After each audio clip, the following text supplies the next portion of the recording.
Hello students, कैसे हैं आप सब। देखिए बेटा, हम लोग श्वेताणुओं के यानी कि WBC के बारे में पढ़ रहे थे और WBC में हमने बताया था कि दो प्रकार की होती है। एक कणिका में श्वेताणु यानी कि ग्रेनुलोसाइट और दूसरे थे अकणिका में श्वेताणु यानी कि अग्रेनुलोसाइट्स। अब यहाँ पर देखिए बेटा, हम कणिका में श्वेताणुओं की बात करें तो जो कणिका में श्वेताणु है यानी कि ये एक ऐसे श्वेताणु है जिनके की कोशिका द्रव में कण उपस्थित होते हैं और कण उपस्थित होने के कारण ही हम इनको क्या कह रहे हैं, कणिका में श्वेताणु।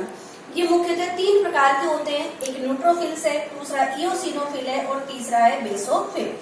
पहले बात करते हैं न्यूट्रोफिल की। अब देखिए बेटा, हम किस तरीके से पहचाने कि भाई कौन से श्वेताणु किस प्रकार के हैं।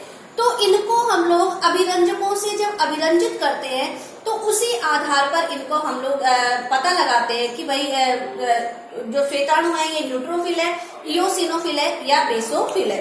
तो न्यूट्रोफिल यानी नाम से स्पष्ट हो रहा है यानी कि ऐसे श्वेताणु जो कि उदासीन है। अब इन्हें चाहे अम्लीय अभिरंजक से अभिरंजित किया जाए चाहे क्षारीय अभिरंजक से अभिरंजित किए जाए, ये दोनों ही अभिरंजकों के प्रति अपने व्यवहार को दर्शाते हैं, अर्थात उनसे अभिरंजित करने पर ये हल्के बैग में क्या हो जाते हैं, अभिरंजित हो जाते हैं।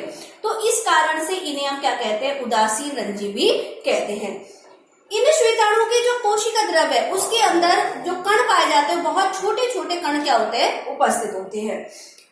इनके अंदर विशेष प्रकार की क्षमता पाई जाती है जिसे हम कहते हैं कोशिका पारण या डायपिडेसिस। तो जब भी किसी कोशिका के किसी जीव के अंदर अगर कोई सूक्ष्म जीव प्रवेश करता है तो दूसरी कोशिका क्या करती है, प्रवेश करती है। परजीवी संक्रमण के समय कोई परजीवी शरीर के अंदर जा रहा है तो भाई परजीवी जीवाणु जा रहा है तो जीवाणु कैसा था, एक कोश के, तो हमारे शरीर में कोई बाहर से कोई कोशिका शरीर के अंदर प्रवेश करिए नहीं करिए। और हमारे शरीर की एक मुख्य विशेषता होती है कि हमारा शरीर जो होता है ये अपने और पराये में क्या करता है, विभेद करता है। तो जो न्यूट्रोफिल होती है ये भी अपने और पराये में विभेद करने में मुख्य भूमिका निभाती है।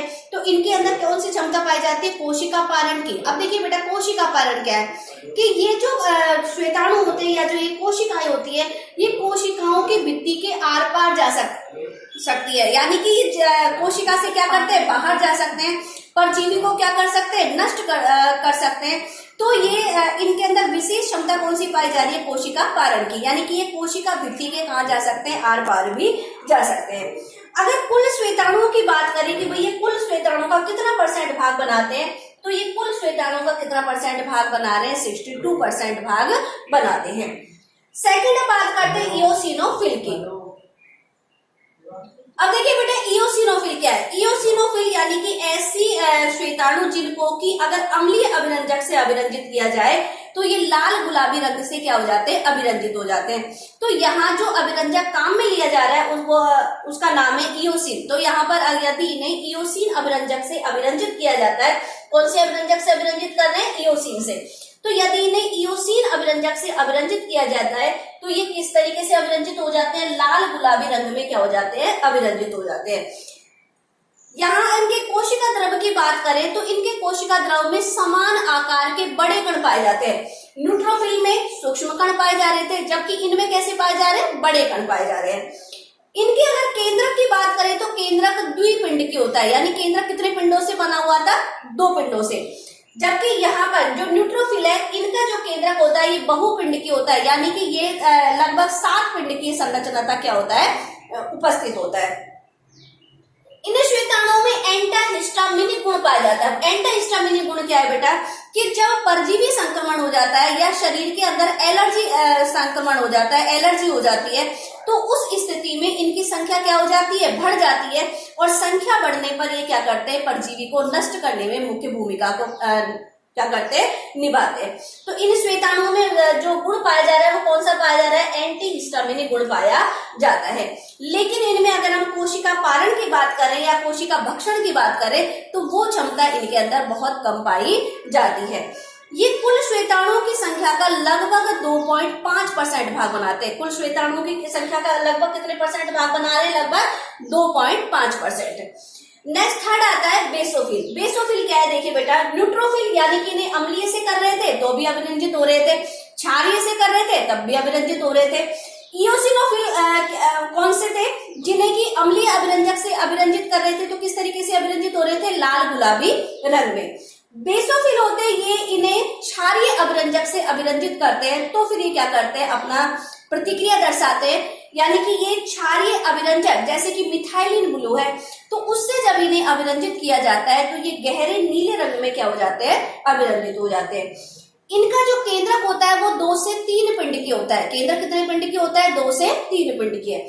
इनके अंदर हिस्टामिन और हिपेरिन करते हैं। ये जो श्वेताणु है वो क्या उत्पन्न कर रहे हैं, हिस्टामिन और हिपेरिन। अब हिपेरिन क्या है बेटा, हिपेरिन जो होता है ये हमारे ब्लड को जमने से रोकता है। हमारा ब्लड हमारे शरीर की रुधिर वाहिनियों में लगातार बहता रहता है। जैसे ही बाहर अगर शरीर में कहीं चोट लग जाए तो रुधिर शरीर से जब बाहर निकल आता है तो रुधिर का क्या बन जाता है, थक्का बन जाता है। तो हमारे शरीर के अंदर थक्का नहीं बन रहा है, तो थक्का नहीं बनने से रोकने के लिए कौन पाया जाता है, हिपेरिन। तो जो हिपेरिन होता है ये रक्त स्कंदन का क्या करता है, कार्य करता है, अर्थात हमारे रक्त को क्या करता है, जमने से रोकता है। तो जो हिस्टामिन है या हिपेरिन है उसका स्रवण किसके द्वारा हो रहा है, बेसोफिल के द्वारा। ये कुल श्वेताणुओं का लगभग कितने परसेंट भाग बनाते हैं, 0.5% भाग का निर्माण करते हैं। अब देखिए बेटा, अगर मुख्य रूप से जो परजीवी संक्रमण के यानी कि जो हमारी सुरक्षा का कार्य करते हैं शरीर का, तो इन तीनों में से जो मुख्य सुरक्षा का कार्य करते हैं वो कौन करते हैं, न्यूट्रोफिल। क्योंकि न्यूट्रोफिल जो होते हैं ये ही हमारे ब्लड में सबसे ज्यादा पाए जाते हैं, 62% पाए जाते हैं। तो ये हमारे शरीर की एक सुरक्षा का कार्य भी करते हैं। यानी जब भी परजीवी का संक्रमण होता है ये उन्हें क्या करते हैं, नष्ट करने का क्या करते हैं, कार्य करते हैं। तो इस तरीके से हमने श्वेताणु का केवल एक प्रकार कणिका में श्वेताणु ही पढ़ा है। नेक्स्ट कणिका में श्वेताणु है, उनका हम अगले वीडियो में क्या करेंगे, अध्ययन करेंगे।